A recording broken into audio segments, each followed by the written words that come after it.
త్వరలో స్థానిక సంస్థల ఎన్నికలు రాబోతూ ఉన్నాయి. వీటికి సంబంధించి కూడా మీ అందరికీ కూడా తెలిసిన విషయాలే. ఇప్పుడు నేను ఒకటి చెప్తా ఉన్నా. ఇక్కడ చంద్రబాబు నాయుడు గారు గురించి, ఆయన చేయబోయే కుట్ర రాజకీయాల గురించి మనందరికీ కూడా తెలిసిన విషయాలే.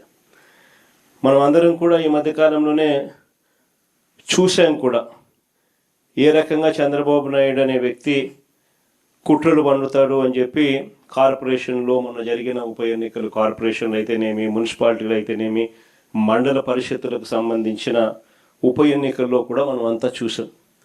ఏ రకంగా చంద్రబాబు నాయుడు అనే వ్యక్తి పోలీసులను అడ్డు పెట్టుకుని పోలీసుల ద్వారా ఏ రకంగా దౌర్జన్యాలు చేస్తాడు, ఏ రకంగా కుట్రలు పన్నుతారు అని చెప్పి మనమంతా కూడా మన కళ్ళతో మనమంతా కూడా చూసాం. ఏ రకంగా ఆయన బరి తెగించి ప్రజాస్వామ్యాన్ని ఖూనీ చేస్తాడో కూడా మనకు అందరికీ కూడా తెలిసిన విషయాలే.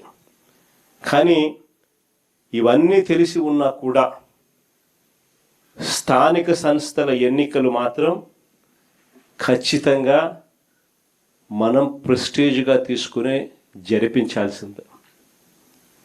ఇది ప్రతి ఒక్క క్యాండిడేట్కు చాలా ఖచ్చితంగా చెప్తా ఉన్నా. చంద్రబాబు నాయుడు అనే వ్యక్తి ఎన్ని కుట్రలు పన్నినా, ప్రజాస్వామ్యాన్ని ఖూనీ చేస్తూ ఎన్ని ఇబ్బందులు పెట్టినా, స్థానిక సంస్థల ఎన్నికల్లో ప్రతి కార్యకర్తకు మనం తోడుగా ఉండాలి అని మాత్రం ఖచ్చితంగా చెప్తా ఉన్నా. నేను మాత్రం ఎందుకు అనంటే ఈ స్థానిక సంస్థల్లో పోటీ అనేది క్యాండిడేట్ నిలబడిన తర్వాత అది విజయమైనా పరాజయమైనా కూడా ఆ ప్రతి క్యాండిడేట్కు అనిపించాలి ఎమ్మెల్యే క్యాండిడేట్ నాకు తోడుగా ఉన్నాడు అని.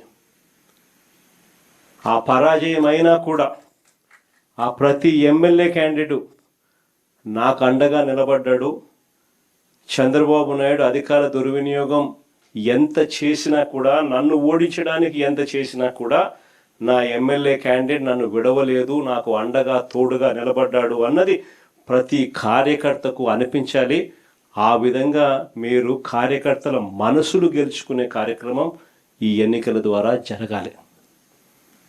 ఎప్పుడైనా గుర్తుపెట్టుకోండి, కార్యకర్తకు సంబంధించిన ఎన్నికల్లో మీరు కార్యకర్తకు తోడుగా ఉంటే రేపొద్దున మీ ఎన్నికల్లో అదే కార్యకర్తలు మీకు తోడుగా ఉంటారు అన్నది మాత్రం ఎవరు మర్చిపోవద్దండి. ఇది చాలా ఖచ్చితంగా నేను చెప్తా ఉన్నా. చంద్రబాబు నాయుడు గారు అనే వ్యక్తి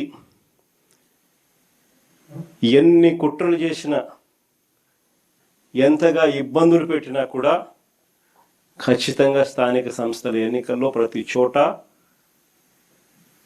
వైఎస్ఆర్ కాంగ్రెస్ పార్టీ తరఫున జెండా ఎగరేయాలి. ఇది మాత్రం ప్రతి ఒక్కరూ గుర్తుపెట్టుకోవాలి. ఎక్కడైనా ఏకగ్రీవం జరిగింది అని అంటే మాత్రం దాన్ని నేను చాలా సీరియస్గా తీసుకుంటాను. ఇది మరొకసారి మళ్ళీ చెప్తా ఉన్నా. అలా జరిగితే అది నియోజకవర్గానికి సంబంధించిన ఇన్ఛార్జ్ ఫెయిలియర్గానే అది నేను భావిస్తాను అని మాత్రం ఖచ్చితంగా ఈ సందర్భంగా ప్రతి ఒక్కరికి కూడా తెలియజేస్తా ఉన్నా. ఎక్కడైనా కూడా కొన్ని చోట్ల మనకు ఒక గ్రామంలో ఎస్సీలే మనకు అండగా ఉండొచ్చు, అలాంటి గ్రామాలు కూడా చాలా ఉంటాయి. కానీ ఖచ్చితంగా ఆ గ్రామంలో ఆ ఎస్సీల నుంచి అయినా క్యాండిడేట్ రావాలా, స్థానిక సంస్థల ఎన్నికల్లో పోటీకి సిద్ధం కావాలా, ఆ క్యాండిడేట్కి సపోర్ట్ మీరు చెయ్యాలి.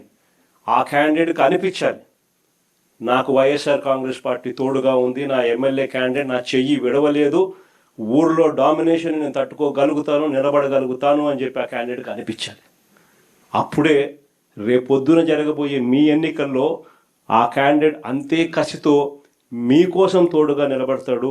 మీరు ఆ క్యాండిడేట్ గెలుపు కోసం ఎంత తోడుగా నిలబడతారో ఇప్పుడు ఇది ప్రతి ఒక్కరూ గుర్తెరగమని చెప్పి ప్రతి ఒక్కరికి కూడా ఈ సందర్భంగా తెలియజేస్తా ఉన్నా. ఈ పొద్దుటి నుంచే ప్రజల్లో నిరంతరం ఎవరున్నారు, పార్టీ కార్యక్రమాల్లో ఎవరు చురుగ్గా పాల్గొంటూ ఉన్నారు అన్న అంశాల మీద ప్రతి గ్రామంలోనూ అవగాహన పెంచుకుంటూ, ప్రతి గ్రామంలోనూ ఇప్పటికే మనం గ్రామ కమిటీలు వేసాం. గ్రామ కమిటీ చైర్మన్, కమిటీ సభ్యులు, ప్రతి గ్రామంలోనూ ఇప్పటికే అనుబంధ విభాగాలు వేసాం. అనుబంధ విభాగాల చైర్మన్లు, వారి సభ్యులు, వీళ్ళందరూ కూడా ఇప్పటికే గ్రామాలలో యాక్టివ్గా ఉన్నారు. వీళ్ళందరినీ కూడా మరింత యాక్టివేట్ చేసి సరైన క్యాండిడేట్, రైట్ క్యాండిడేట్లను ఐడెంటిఫికేషన్ చేసే కార్యక్రమాలు, వీళ్ళల్లో నుంచి వెతికే కార్యక్రమాలు, ఐడెంటిఫై చేసే కార్యక్రమాలు ఖచ్చితంగా చేసుకోమని చెప్పి ఈ సందర్భంగా మిమ్మల్ని అందరికీ కూడా చెప్పే కార్యక్రమమే చేస్తూ ఉన్నాను. అంతేకాకుండా ఈ లోకల్ బాడీ ఎన్నికలప్పుడు ప్రతి ఇంటికి కూడా, ప్రతి గ్రామంలోనూ, వార్డులోనూ నేను ఇంతకుముందు చెప్పినట్టుగానే మన పార్టీ యంత్రాంగం ఈ 2 సంవత్సరాలలో మనం ప్రత్యేక ధ్యాస పెట్టి బిల్డప్ చేస్తూ వచ్చినాం.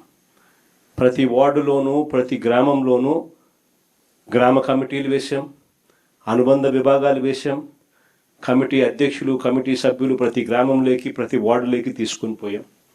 వాళ్ళందరికీ కూడా ఈ 2 ఏళ్ల వెన్నుపోటుకు 2 ఏళ్ల పుస్తకం అందుబాటులోకి తీసుకొచ్చే కార్యక్రమం చేయండి. వాళ్ళందరికీ కూడా ఈ డిజిటల్ కాపీలు వాళ్ళ ఫోన్లకు ఇదంతా కూడా చేర్పించే కార్యక్రమం చేయండి. పార్టీ వెబ్సైట్లో ఇది ఎలాగో పెట్టడం జరిగింది. మీరు కూడా వాళ్ళ ఫోన్ నెంబర్లకు ఇది వాళ్ళ ఫోన్ డిజిటల్ కాపీలు వాళ్ళకు పంపించే కార్యక్రమాలు మీరు కూడా చేసే కార్యక్రమాలు చేయండి.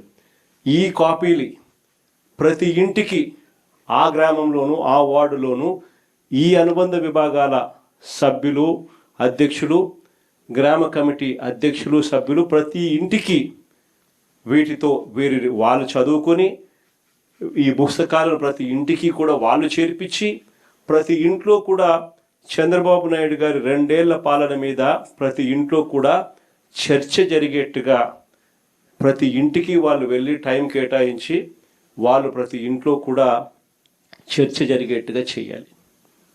ఎప్పుడైతే 2 ఏళ్ల చంద్రబాబు నాయుడు గారి వెన్నుపోటు పాలన గురించి ప్రతి ఇంట్లో చర్చ జరుగుతుందో, ఎప్పుడైతే ప్రజలు గతంలో వైఎస్ఆర్ కాంగ్రెస్ పార్టీ మన ప్రభుత్వ హయాంలో ఏదైతే పథకాలన్నీ అందుతూ ఉన్నాయో, ఏదైతే స్కీములు అందుతూ ఉన్నాయో, ఏ రకమైన పాలన అయితే గతంలో ఉండేదో అవన్నీ ఇప్పుడు రద్దయిపోయి నాశనమైపోయిన పరిస్థితులు కనిపిస్తూ ఉన్నాయో, చంద్రబాబు నాయుడు గారి మాటలు మోసాలు, అబద్ధాలుగా ఎప్పుడైతే కనిపిస్తూ ఉన్నాయో, దౌర్జన్యాలు, అవినీతి కంటికి కనిపించే విధంగా ప్రజలకు కనిపిస్తూ ఉన్న నేపథ్యంలో ప్రజలు తిరగబడతారు. మన పార్టీకి తోడుగా, అండగా మనతో నిలుస్తారు అన్నది గుర్తుపెట్టుకుంటే